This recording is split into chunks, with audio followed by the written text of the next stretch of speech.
What's up, YouTube? Here's another Kaijudo deck profile. But first, just a little bit of discussion as to what led to me turning around and building what this is. We started off with Light Nature. I was discussing with a friend of mine from Kaijudo Dojo about the deck. We had both been playing it. Dropping Orion is awesome, but there's a couple of fatal flaws. The major fatal flaw with Orion is the fact it really uses a fact you almost need to be playing mono light, and you can't do that without mana ramp and draw power, which light doesn't have any of.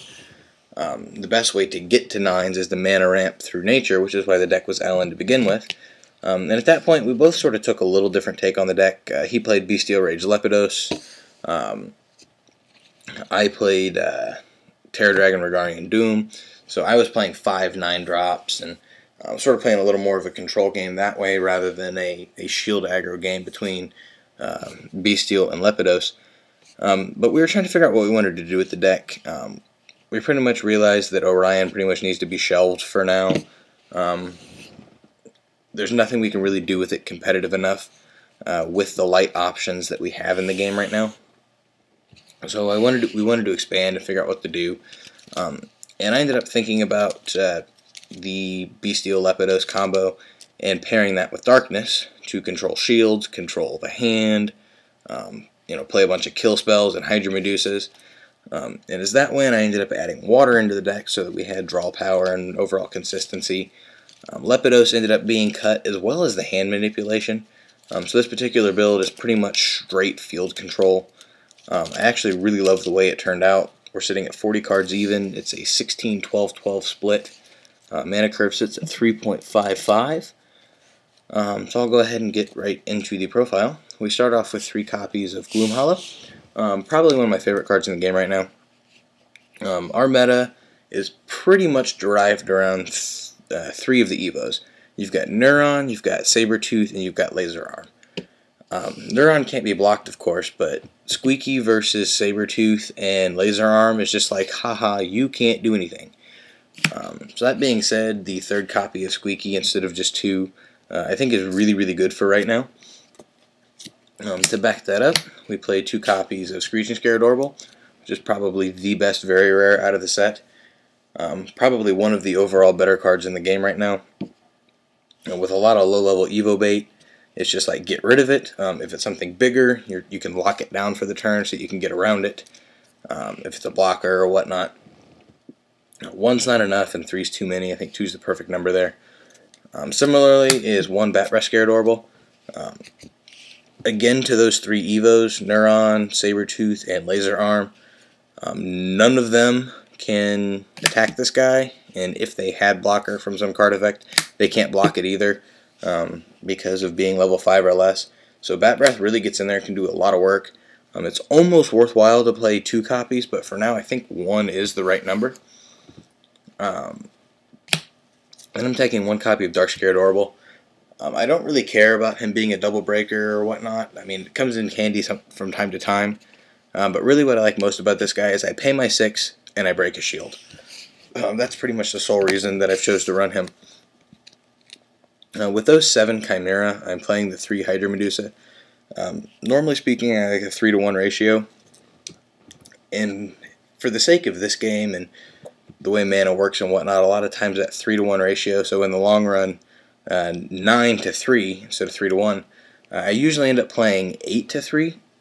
So 7-to-3 is a little off, but I was not going to cut a copy of Hydra Medusa because the card is way too good. I'd rather have it and have to wait a little bit to use it, or if I had to mana zone 1 early, I still have the 2 copies to use later, so I still wanted to keep with those 3. Just to help that ratio, as well as the other ratios for the Evos in the deck, on to spells, I'm playing 1 copy of Return from Beyond. Pretty much the best play with this is to bring back a Squeaky and just sort of sit behind it until you can go into another Hydra Medusa. But regardless, the card's really good. I had debated playing 2, but similar to Bat Breath and Dark Scaradorble, I think 1 is the right number, at least for this particular build. Some other builds, 2 is certainly the right number. 3 will always be way too many. We play 3 copy of Bone Blades, again with all 3 of those staple Evos for the format. This wrecks every one of them. Similarly is Return to the Soil. I used to hate that card, but it's pretty much just a 4-drop Root Trap because of Evos now. Things like Sabertooth, they go to mana anyways. So if you're playing Nature, I mean, you can pretty much get away with playing the Return to Soils instead of Root Traps now, but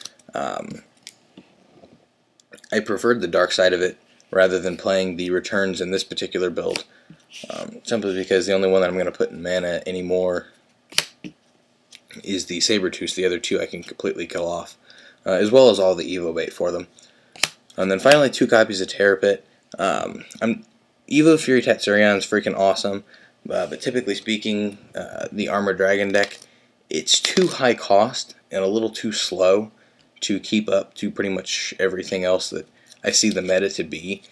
But you're going to run into that, or you're going to run into other bigger monsters with things that Nature can ramp up to, like Orion or whatnot. So you need to have Terror Pits to take care of other big monsters, as well as being Shield Blasts, just to help save your ass in case you're being run into or you don't have that Hydra Medusa. But you want the Terror Pits just so you can take care of bigger threats. On to the Nature. We play 3 copies of Prickleback.